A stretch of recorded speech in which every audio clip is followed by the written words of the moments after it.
41 അധ്യായം. അനന്തരം അവൻ എന്നെ മന്ദിരത്തിലേക്ക് കൊണ്ടുചെന്നു. മുറിച്ചുവരുകളെ അളന്നു. മുറിച്ചുവരുകളുടെ വീതി ഇപ്പുറത്ത് 6 മുഴവും അപ്പുറത്ത് 6 മുഴവുമായിരുന്നു. പ്രവേശനത്തിന്റെ വീതി 10 മുഴവും പ്രവേശനത്തിന്റെ പാർശ്വഭിത്തികൾ ഇപ്പുറത്ത് 5 മുഴവും അപ്പുറത്ത് 5 മുഴവുമായിരുന്നു. അവൻ മന്ദിരമളന്നു. അതിന്റെ നീളം 40 മുഴം, വീതി 20 മുഴം. പിന്നെ അവൻ അകത്തേക്ക് ചെന്നു. പ്രവേശനത്തിന്റെ മുറിച്ചുവരുകളെ അളന്നു. കനം 2 മുഴവും പ്രവേശനത്തിന്റെ വീതി 6 മുഴവും മുറിച്ചുവരുകളുടെ വീതി 7 മുഴവുമായിരുന്നു. അവൻ അതിന്റെ നീളം അളന്നു 20 മുഴം, വീതി മന്ദിരത്തിനൊത്തവണ്ണം 20 മുഴം. അത് അതിവിശുദ്ധ സ്ഥലമെന്ന് അവൻ എന്നോട് കൽപ്പിച്ചു. പിന്നെ അവൻ ആലയത്തിന്റെ ചുവർ അളന്നു. കനം 6 മുഴം. ആലയത്തിന്റെ ചുറ്റുമുള്ള പുറവാരത്തിന്റെ വീതി 4 മുഴം. എന്നാൽ പുറവാരമുറികൾ ഒന്നിന്റെ മേൽ ഒന്നായി 3 നിലയായും അതിൽ നിലയിൽ 30 വീതവുമായിരുന്നു. അവ ചുറ്റും ആലയത്തിനും പുറവാരമുറികൾക്കുമിടയിലുള്ള ചുവരിന്മേൽ പിടിപ്പാൻ തക്കവണ്ണം ചേർന്നിരുന്നു. എന്നാൽ തുലാങ്ങൾ ആലയഭിത്തിക്കകത്ത് ചെന്നില്ല. പുറവാരമുറികൾ ആലയത്തിന്റെ ചുറ്റുപാടും മേലോട്ടു മേലോട്ട് വിസ്താരമേറും. ആലയത്തിന്റെ ചുറ്റും മുറിക്കകത്ത് മേലോട്ട് മേലോട്ട് വീതി കൂടും. അതുകൊണ്ട് പുറവാരത്തിന്റെ വിസ്താരം മേലോട്ട് മേലോട്ടേറും. താഴത്തെ നിലയിൽ നിന്ന് നടുവിലത്തേതിൽ കൂടി മേലത്തെ നിലയിൽ കയറാം. ഞാൻ ആലയത്തിന്റെ ചുറ്റിലും പൊക്കമുള്ളൊരു തറ കണ്ടു. പുറവാരമുറികളുടെ അടിസ്ഥാനങ്ങൾ 1 മുഴം ദണ്ഡായിരുന്നു. പരികളം വരെ 6 മുഴം. പുറവാരത്തിന്റെ പുറമേയുള്ള ചുവരിന്റെ കനം 5 മുഴമായിരുന്നു.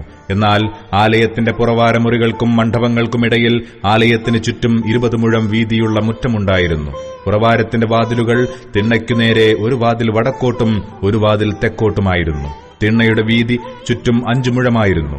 മുറ്റത്തിന്റെ മുമ്പിൽ പടിഞ്ഞാറോട്ടുള്ള കെട്ടിടം 70 മുഴം വീതിയുള്ളതും കെട്ടിടത്തിന്റെ ചുറ്റുമുള്ള ചുവർ 5 മുഴം കനമുള്ളതും 90 മുഴം നീളമുള്ളതുമായിരുന്നു. അവൻ ആലയം അളന്നു. നീളം 100 മുഴം.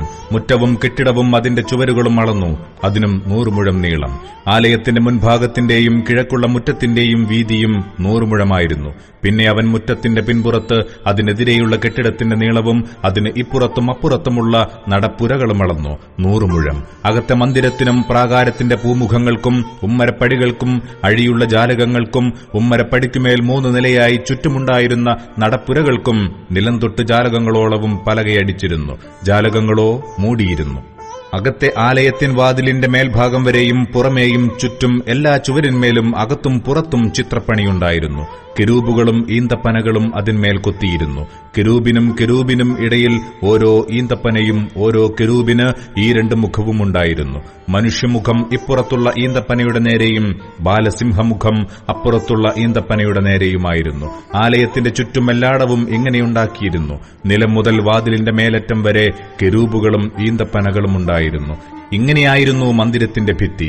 മന്ദിരത്തിന് ചതുരമായുള്ള മുറിച്ചുവരുകളും വിശുദ്ധ മന്ദിരത്തിന്റെ മുമ്പിൽ യാഗപീഠം പോലെയുള്ള ഒന്നുമുണ്ടായിരുന്നു.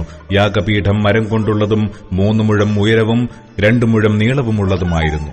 അതിന്റെ കോണുകളും ചുവടും വശങ്ങളും മരം കൊണ്ടായിരുന്നു. അവൻ എന്നോട്, ഇത് യഹോവയുടെ സന്നിധിയിലെ മേശയാകുന്നു എന്ന് കൽപ്പിച്ചു. മന്ദിരത്തിനും അതിവിശുദ്ധ മന്ദിരത്തിനും ഈ 2 കതകുണ്ടായിരുന്നു. കതകുകൾക്ക് ഈ 2 മടക്കുകതകുണ്ടായിരുന്നു. ഒരു കതകിന് 2 മടക്കുകതക്, മറ്റേ കതകിന് 2 മടക്കുകതക്. ചുവരുകളിലെന്ന പോലെ മന്ദിരത്തിന്റെ കതകുകളിന്മേലും കെരൂബുകളും ഈന്തപ്പനകളും ഉണ്ടാക്കിയിരുന്നു. പുറമേ പൂമുഖത്തിന്റെ മുമ്പിൽ ഒരു കനത്ത മരത്തുലാമുണ്ടായിരുന്നു. പൂമുഖത്തിന്റെ പാർശ്വങ്ങളിൽ ഇപ്പുറത്തും അപ്പുറത്തും അഴിയുള്ള ജാലകങ്ങളും ഈന്തപ്പനകളും ഉണ്ടായിരുന്നു. ഇങ്ങനെയായിരുന്നു ആലയത്തിന്റെ പുറവാരമുറികളുടെയും തുലാങ്ങളുടെയും പണി.